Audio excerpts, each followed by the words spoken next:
Xonimga O'zbekistondagi eng zo'r, eng qimmat brilliantdan bering. Xotining yon berganidan ko'ra oning yon bersang bo'lmaydimi, Hezali? To'g'ri aytasiz. Shu ham erkakmi, xotinni puli. Odamlarning gapiga e'tibor berib olasiz. Sen bundan zo'riga loyibsan.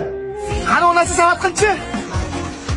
Savat bo'ldi. Suvni seni qiynab qo'yapman a. Sodiq sabri bor, hammasi yaxshi bo'ladi. Globinda tikozavat bo'ldi-ku.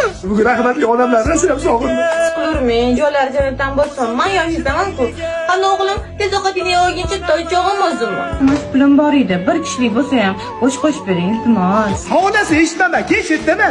Ovqat olib keldim, sizni yeb oling. Ovqatingni qo'yib turishimni qilib oling. Basa qiynalib ketdingiz-da. Sizgacha o'zi xo'jayin bo'lib turibsiz yarashadi. Xo'jayin bo'lib qolmasligilar.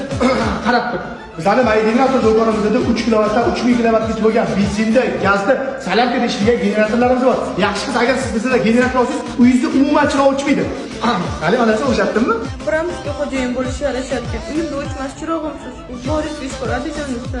Sarpam detalalarim erimga pul zarur bo'lgani uchun sotaman. Xudo xohlasa ishlari yaxshi bo'lib ketsa, undan ham zo'rlanib beradilar. Onasi bizanikidan ancha chiroyli bo'lsa kerak. Meni yaxshi yomon kulimda yonimda turganingga bu ham kam. Sen bundan zo'riga loyiqsan. Har bitta omadli erkak kishining orqasida kuchli ayol kishi turadi. Er qiladigan xotin, qaro er qiladigan xotin. Boringga shukr, onasi jamiyatimizda sendek ayollar ko'paysin. Nima?